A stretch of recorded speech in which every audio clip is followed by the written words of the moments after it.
dingiral rewɓe. Alhuseynou Ba. Bandiraɓe musidɓe tedduɓe rewindotoɓe dingiral rewɓe on calminama inde on manama e jettoɗe ñande nogas e goho nogas e ɗiɗi e nogas e tati lewru sappo e ɗiɗi ɓuuru jawtudu ndu fedde femme woni fedde dusore rewɓe e heblo dañandeɓe balle e lawɗinde gomuji mabɓe haɗi daña kayitaji ɗi keptine yuɓɓini forum mani mbiya dingaral to commune Horefonde falde Matam ngal dingaral ma mbiya o forum mo balɗe tati yuɓɓina ko e tawtorgol fodde pelle rewɓe 300 ina wondi e pelle ɗe gona laamiyankoje balloje rewɓe e sukaɓe kono noon kadi e sete gouverneur Matam e maire mo commune mo Horefonde ɗum woni no ñalade heblo e gostodiral miijoji sanne ko e o alhaali jewteten hannde koɗo men ko gardiɗo nden fedde woni Reyhana Diallo ko kanko sosi nde fedde woni femme ko e dow inde nde fedde o yuɓɓini ngal dingaral mani mbiya o forum mo balɗe tati to Horefonde bandiraɓe sehilaɓe musidɓe tedduɓe bisimilla moon ko adi ko eɗen jaɓɓo koɗo men keɗoɗen Fama Thioune e Faty Bintou Thioub ɓe ɗiɗo tawtornoma hebloji baɗaɗi e on forum eɓe gartani en e nafoore ina wonde ɓuurede ɓe keeɓi e ngal dingaral mani mbiya on forum baɗanoɗo toon to Horefonde. eyyi on formation de kam janggama hen ko heewi janggama hen affaire entrepreneuriat janggama hen kadi gonka no gondirta e liggeyaji ma affaire jeeyi janggama hen kadi hayɓe ngala jeeyi kadi gaari hen ko heewi hen min gandano andini min sabu wonde so tawi a dañat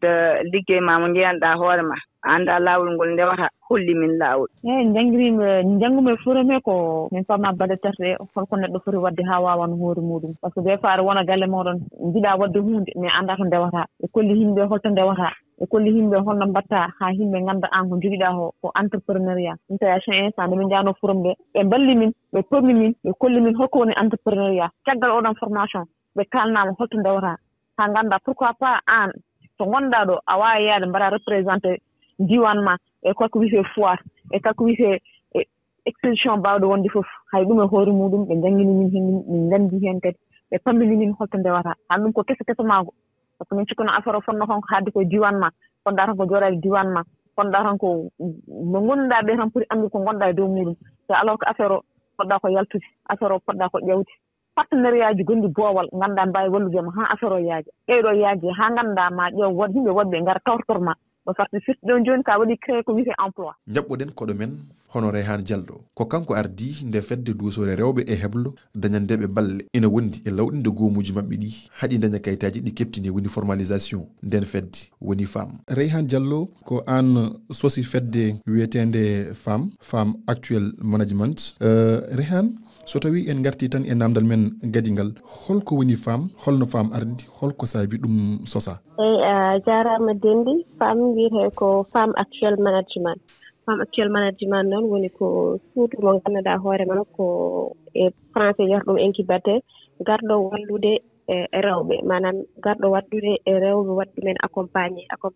dal e formation accompagné e formalisation accompagné kadi hebde financement ji holno miijorɗen femme par ce que en jii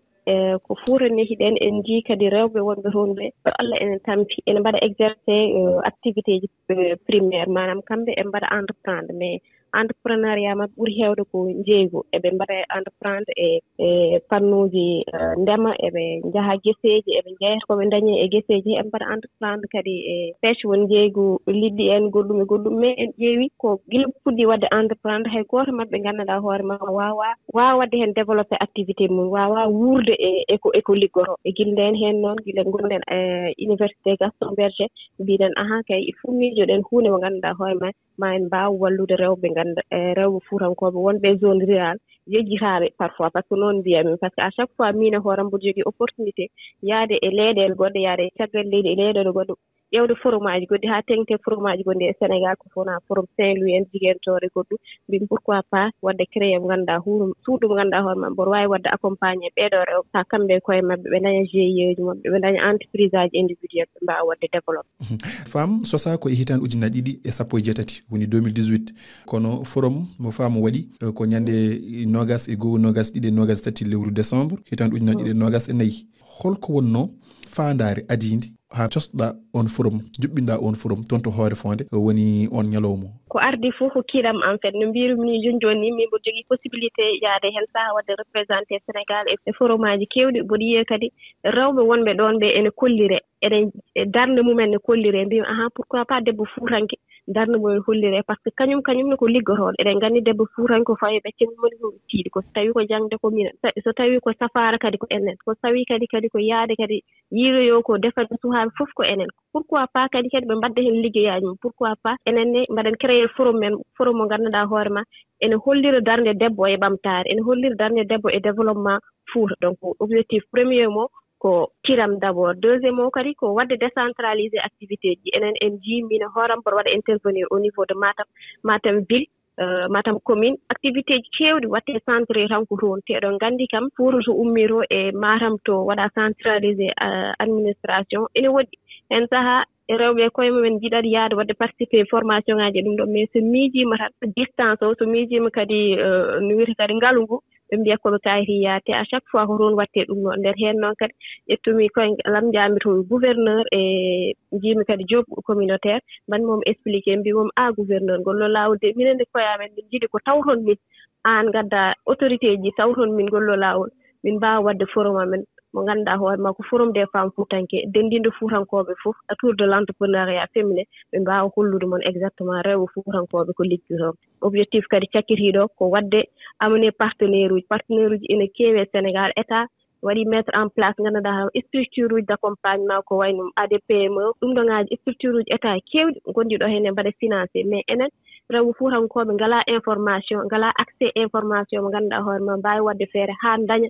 ɗiɗon financement ji mbimi tawde ko Dakar ɓe gonata tawde ko Saint-Louis ɓe gonata mbaɗa accompagné Ziguinchor walla mbaɗa gona Matam ɓe joni kadi min hoore mam waɗɓe déplacé ha to hoore fone ɓe jiiya kadi rewɓe fuutankoɓe ko liggotoɓe kamɓe ɗe e mbaɗni eɓe cohli financement ji moɓe kokkirde eɓe cohli formation ngaji ɗoɓe kokkirde pour kamɓe ɓe mbawa wadde développé nokkuji mabɓe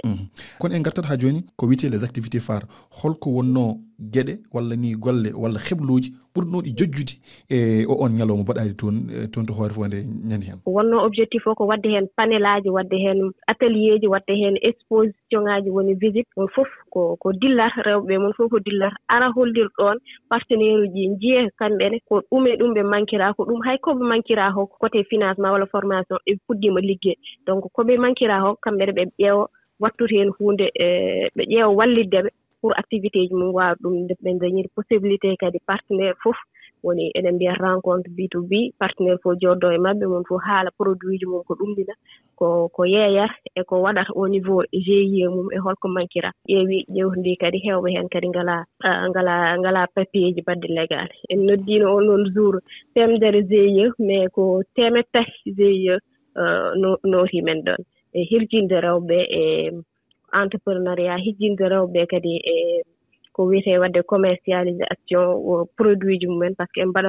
en mbaɗa produire kono ɓe ganda exactement no ɓe jeeyirta hirjinde rewɓe kadi e technologie par ce que joni kadi ɓe wawi yeyde produit ji ma via WhatsApp en TikTok en goɗɗum ɗum fof kadi ɓe mbaɗe mettre à jour rewɓe fuutankoɓe ko holɗum woni caɗele mabɓe tan hol caɗele ɓurɗo jojjude hande ɗe mbawɗen teskade to banggue rewɓe fuutankoɓe donc so garti e probléme aji mo ganduɗa hoorema rewɓe fuutankoɓe dañi ɗum en kaali haala formation donc e probléme mo fof ko ɗumɗini hen ko formation manque formation ɓe kebbina e domaine d' activité mom jiiɗi wadde ko joni financement ji kadi banque uji nanɗo so mbiyami mbiya minen emin mbaɗa accompagné rewɓe emin mbaɗa financé te oɗon gandi so accompagnement ji mabɓe avant ma hebde tan ma ya tan ha maya so ɗumnini tan ko wayno amen ni geddan mbiya jarani te kadi a wawi wiide ko ganduɗa hoore ma neɗɗo ene kumiso ene jogui business hel mum toxel aɗa fawa ɗum en garanti mo ganduɗa hoore ma alna donc ɗum ɗon kadi wona wallude rewɓe ɗum kadi ko tampinde rewɓe formalisation woni somi yiiɗi wadde créé hande GIE walla entreprise individuelle ko hol kayitaji mo namdami pour dañde ɗum ɗon te ɗum ɗon kadi chaine mo jaata o jaaha Matam garta gaari mbarta je pense que ɗum ɗon kadi chambre de commerce ɓuri wadde facilité au niveau de chaque zone walla au niveau de chaque commune ɗi information ngaji mo rewɓe mbawi addude pour mbawa dañde GIE ji mumen mbaɗi formel so tawi hande état ne wiya waɗa financé GIE kamɓene ɓe mbawa bokkude hen Allah jarama a jarama Seydi Diallo a jarama moƴƴere Allah e ma bandiraɓe sehilaɓe gasi ha laaɓi taskara men hande dingaral rewɓe konngol mbaynugu wiyan ɓamtare leñol walla leydi woni ko e juuɗe sukaɓe e rewɓe kono noonne kadi dañce jeyana hoore mum ɓuuri rendede walla ɗaminade min dokki yon aadi talata paaɗo ɗo e nden jamtu mum jamtu amen yo Allah ko rokku en wonde e jaam